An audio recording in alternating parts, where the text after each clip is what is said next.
Saya coba menanggapi ya berkaitan dengan press release yang telah dilakukan oleh Polda Jawa Barat berkaitan dengan penetapan Peggy Setiawan alias Peron sebagai tersangka ya.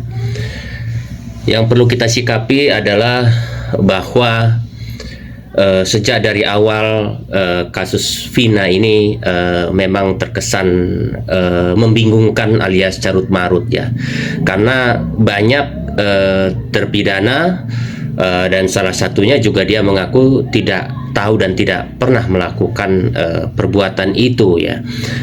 Dan sekarang pun itu ditunjukkan juga ya oleh Peggy ya, dalam kesempatan preskon itu dia mencoba ingin mengungkapkan isi hatinya ya, entah benar dan tidaknya, paling tidak dari keberanian itu dia ingin menunjukkan bahwa dia tidak bersalah, seperti itu, dia tidak melakukan. Nah pertanyaannya, apakah ini merupakan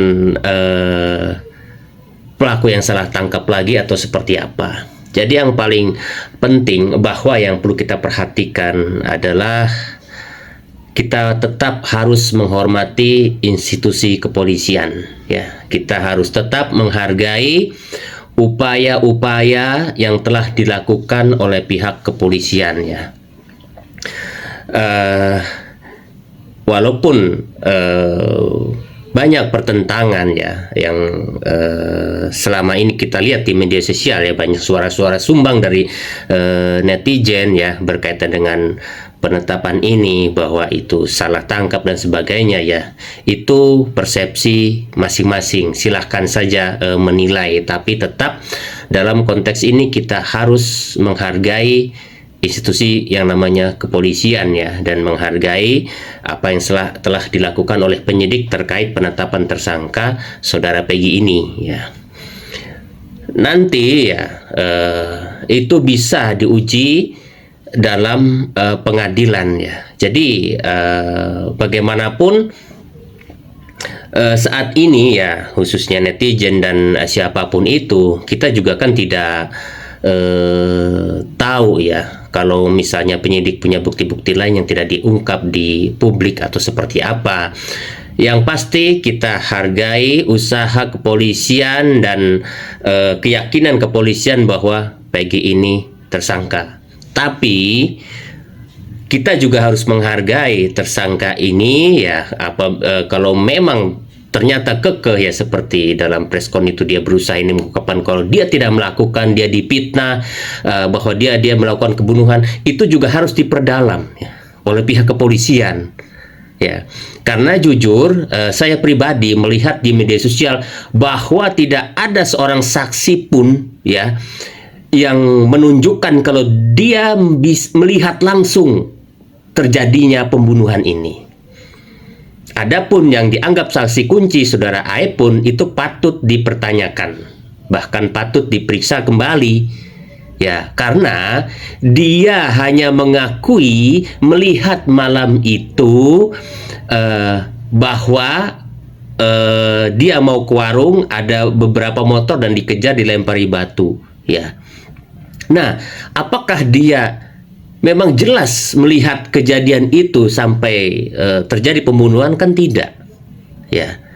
Jadi kalau menurut saya memang pembuktiannya masih cukup lemah ya. Bahkan dari hasil penggeledahan pun bukti-bukti itu hanya sebatas dokumen ya, tidak ada bukti-bukti lainnya ya. Dokumen itu hanya menguatkan kalau dia ini namanya Peggy, itu aja ya. Tidak ada menguatkan kalau Peggy ini adalah benar-benar seorang pembunuh, seperti itu. Apalagi dikaitkan dengan pasal 340, ini memang sangat lemah ya kalau saat ini ya. Tapi kita tidak tahu kalau memang pihak kepolisian memiliki bukti-bukti lainnya ya. Kalau lihat video dulu yang beredar waktu 2016 pada saat rekonstruksi itu dibatalkan, juga kan ada keterangan di pihak kepolisian. Alasan dibatalkannya karena memang dari pihak tersangka ini tidak mau, karena mereka tidak merasa melakukan ya. Nah, ini harus tetap digali. Ini tantangan buat kepolisian. Apakah benar yang selama ini ditangkap, dijadikan terdakwa, dan ditahan, itu dia tuh tersangka gitu ya. Apalagi pada saat penangkapan itu dilakukan pihak kepolisian yang bukan kewenangannya ya, ditangkap oleh sosok ayahnya almarhum ya, yang konon saat itu menjabat sebagai kanit narkoba ya. Ya, kita maklum lah ada perasaan emosi mungkin saat itu segala macam. Jadi itu juga perlu diuji, perlu dikaji ya, dan perlu ditelusuri kembali ya. Makanya ini bisa saja ya dilakukan PK ya apabila memang ada kejanggalan-kejanggalan yang perlu dijelaskan, karena sejak 8 tahun ke sini memang kekusutan isu terkesan menjadi dilema ya, karena selama 8 tahun itu bukan waktu yang singkat ya, dan begitu tertangkap pula ini ternyata bukan anak pejabat juga seperti diisukan ya, ternyata kuli bangunan. Dan hal seperti itu dari pihak kuasa hukumnya Peggy juga kan banyak bukti-bukti yang menjelaskan bahwa Peggy pada saat malam kejadian itu tidak ada di tempat, melainkan di Bandung. Nah, itu nanti bisa saja itu dijadikan bukti-bukti untuk melakukan perlawanan di persidangan nanti ya. Kalau saat ini menurut saya sudahlah, biarkan pihak kepolisian bekerja dengan kewenangannya, dan nanti kalau memang ya